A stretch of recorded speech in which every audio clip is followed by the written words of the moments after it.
Democratic Convention is about to begin in a police state.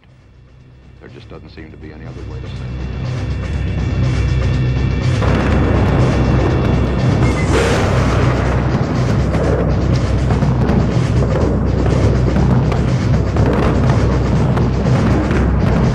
Violent group of terrorists take over the streets.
Peaceful protesters were overshadowed by the anarchists who left a trail of vandalism in their wake without cause or ideology.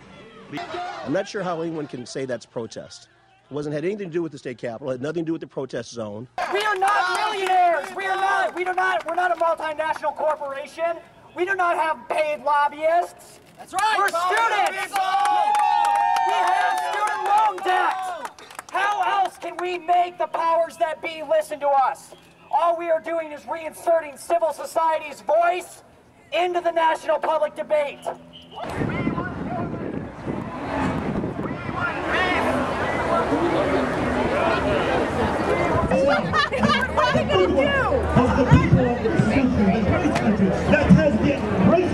We got the most criminal administration in the history of this country showed up in this town, and you weren't supposed to challenge them in any real way. You were supposed to just let things happen like, you know, business as usual. I mean, that's bullshit.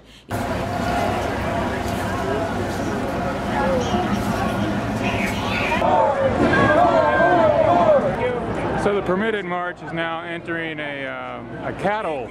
I came here basically because I felt that there was a really urgent need to kind of stand up to the Republican agenda.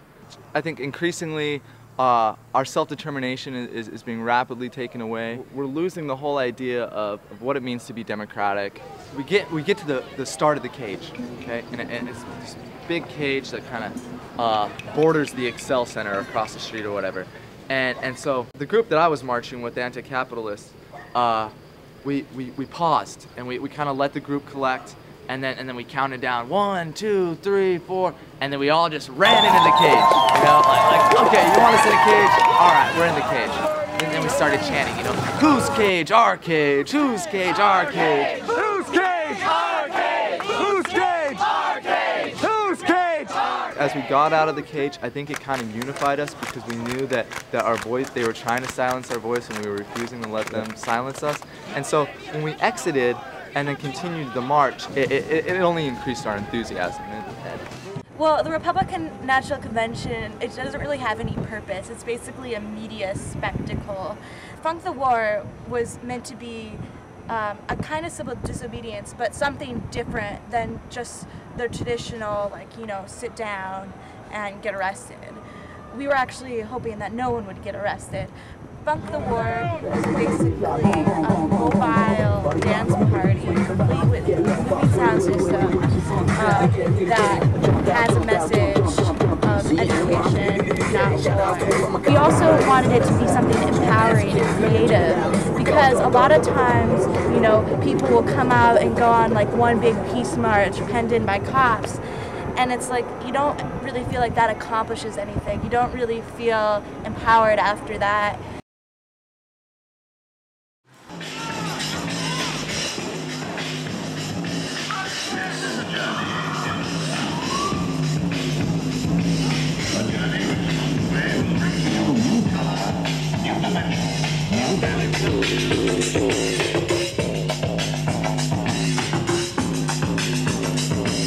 Ready?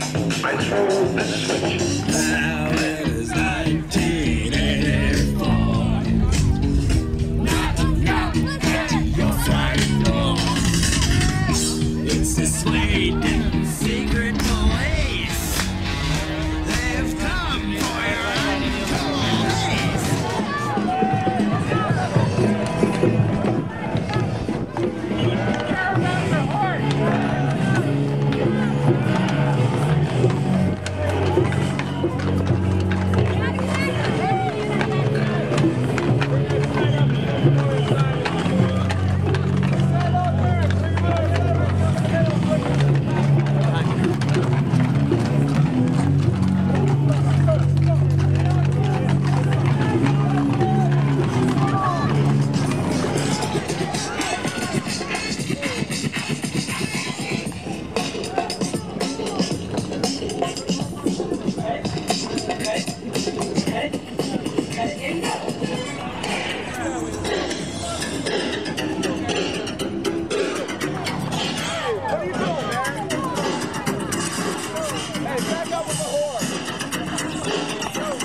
that we've created here today.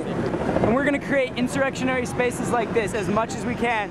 And the only way to take this back is to just keep fighting block by block, and that's what we're doing here. We've been treating a lot of people who weren't actually involved with the protest, but just got hit with pepper spray anyway. We treated some lacerations for some people that got knocked around by the bike cops. We've been treating a lot of pepper spray. They've been really, really... Oh, hold up.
Put your hands behind your back. You're under arrest.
Right there. Ma'am, Release the accredited journalist now! From the convention You are violating my constitutional right. You are violating now. Sir, I want to talk to you. Arrest him. Do not arrest me. Right, sir. Go right there. He's under arrest. Stay right there. Back up. Back up.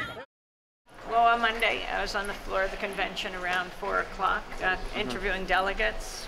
It was the first day of the convention. It was Labor Day. And be careful.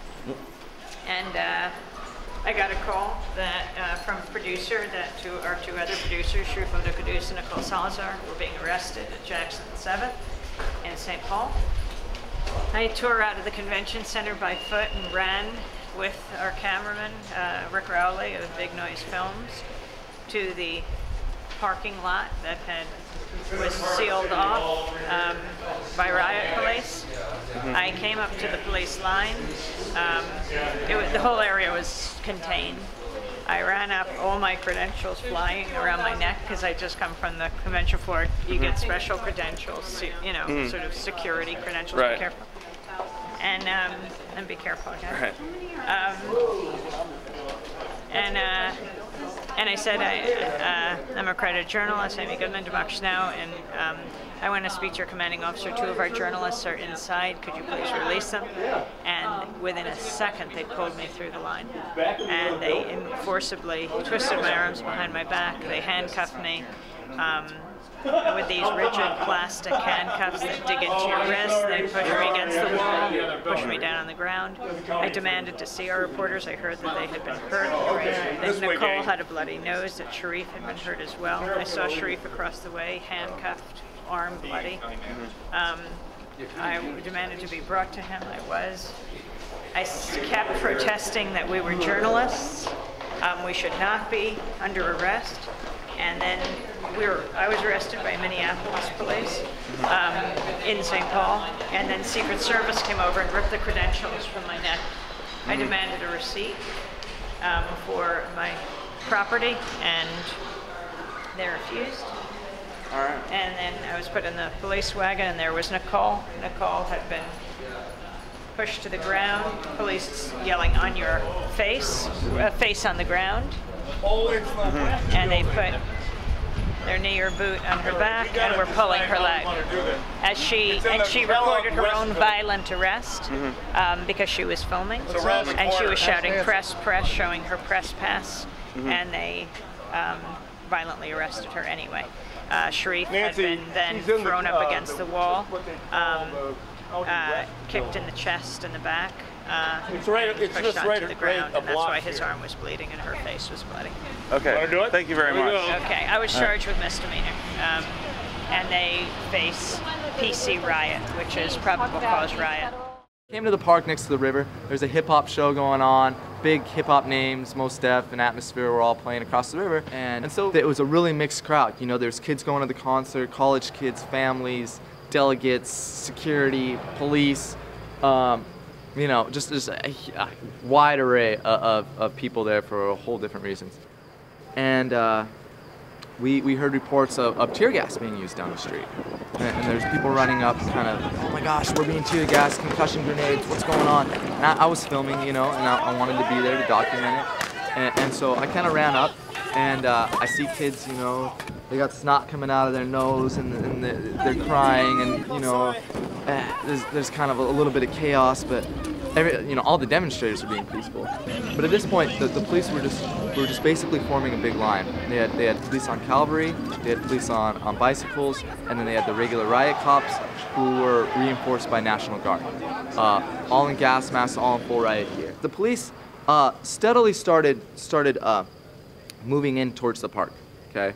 And we're filming, and CNN's filming, and you can see big media with their helmets and their gas masks behind the police lines. And, you know, the concert's right across the river, you know, and everyone just kind of hanging out, mellowing out. And the police slowly started to move down the street and create a line. Other than just people being upset about not being able to get to work and not being able to get to the show, there was no sort of protester confronting the police other than, you know, verbally. And so, but they slowly started to surround us. And I think everyone stayed calm up to a point because, you know, we knew that we hadn't done anything wrong. No one was really even holding signs. No one was really even demonstrating. We were all just hanging out. And then just basically out of nowhere, the police tightened in, and everyone's kind of getting nervous at this point. And they get on the bullhorn and they say, "Ladies and gentlemen, you're all under arrest." Ladies and gentlemen, you're under arrest. Are you serious? Please be seated. Place your hands on top of your head and cooperate. I'm seeing families and, like, you know, kids with University of Minnesota shirts, and, like, you know, kids are bobbing their head to hip hop, like, what, are you kidding me? And at that point, no one really believed it. You know, like, no, okay, yeah, we're under arrest. But then as they started slowly moving in, it became real clear that this was a mass arrest and that they were gonna arrest people without any probable cause, without witnessing any sort of crime other than hanging out in a park.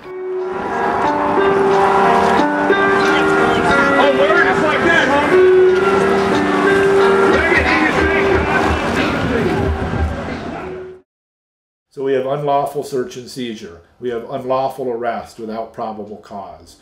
That a related form of unlawful arrest is mass arrest and detention without probable cause. In other words, surrounding an entire group of people in which you allege there are individuals who have engaged in unlawful conduct, but just arresting everybody. So in this case, journalists, bystanders, people that just got trapped inside the police line. That's another form of unlawful arrest without probable cause. And then you have excessive force. To me, spraying people point blank range with mace who aren't resisting and who are peaceful is excessive force. Beating people in jail is excessive force. Hitting people in the back of the head, kneeing people in the process of handcuffing and arresting people who aren't resisting is excessive force. Those all should be criminal complaints. They'll never be charged as such by any prosecutor, and they'll never be charged. Police will never be charged. At the very least, they're violations of civil law and constitutional standards about the right of citizens to be free of being subjected to excessive force. Somebody asked, are we being detained or being held or being arrested? And one of the bike cops with the mask on just said, "Get back!" He wouldn't answer us. And they said that they didn't know, they were just following the commands of someone else. One of the officers said, "Sergeant Stryker pointed to a woman and told me to arrest her," so I did. They very slowly worked their way through the entire crowd and arrested just about everyone. They finally did come in and arrest all 200 or 300 of us. A lot of us, including myself, were booked in on felony charges, felony rioting.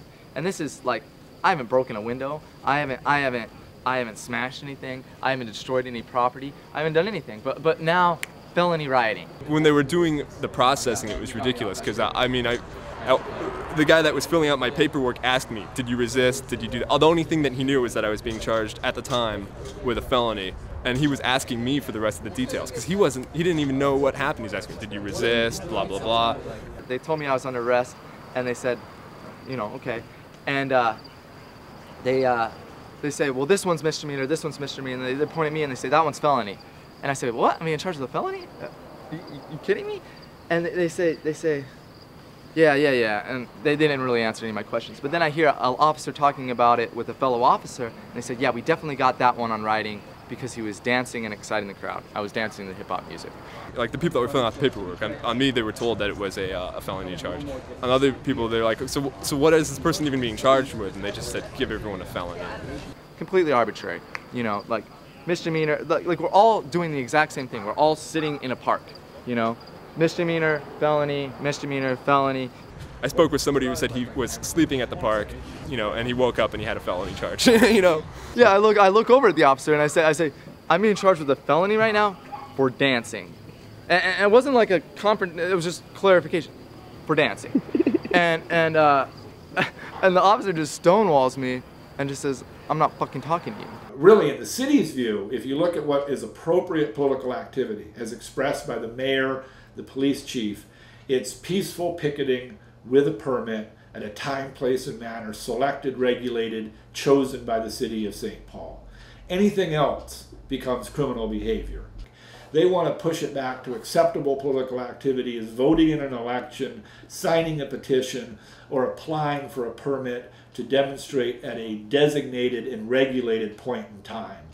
I think what the popular movement's trying to do in this country is push back the other way and say that political space, the ability to project an effective message, one that can actually change society, isn't just signing a petition or voting every 4 years.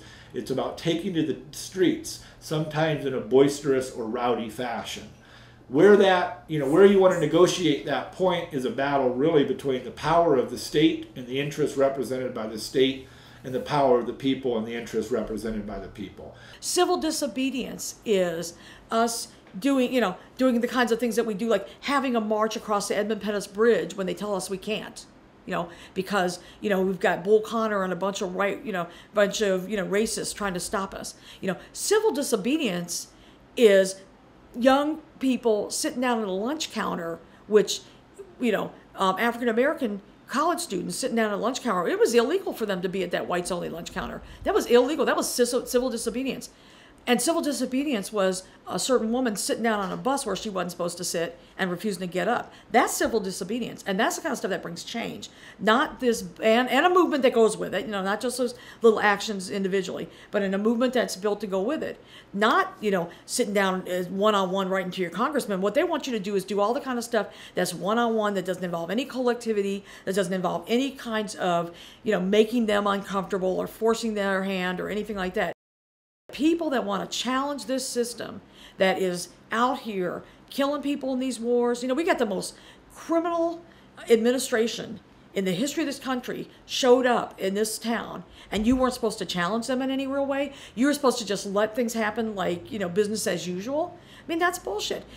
Look, business as usual, what they want to try to do is they want to try to narrow the scope of political discourse down to, you can vote for Tweedledum or Tweedledummer, or you can write a letter to the Tweedledummer you already sent there, That's the political discourse you get. You don't get anything else beyond that. And that's baloney. Because let me tell you something, that kind of political discourse never won anything. What these young people are saying, who are sitting on these roads and blocking these buses from going to that convention, what these young people are saying is, we're not going to let you meet in peace to plan your attacks on the world. We're not going to let you go in there and meet in peace and do business as usual, planning on your next war, keeping us in Iraq for 150 years and whatever. We're not going to let you plan your domestic assaults on people here. We're not going to let you upend this country and take everything away from us that's important to us. We're not going to let you do that. We're going to, interrupt your business as usual. This is a tactic. This is a way of taking on this system that is both fresh and new and years in the making. You know what I mean? This is something that people have done forever. And it is the only thing that makes change.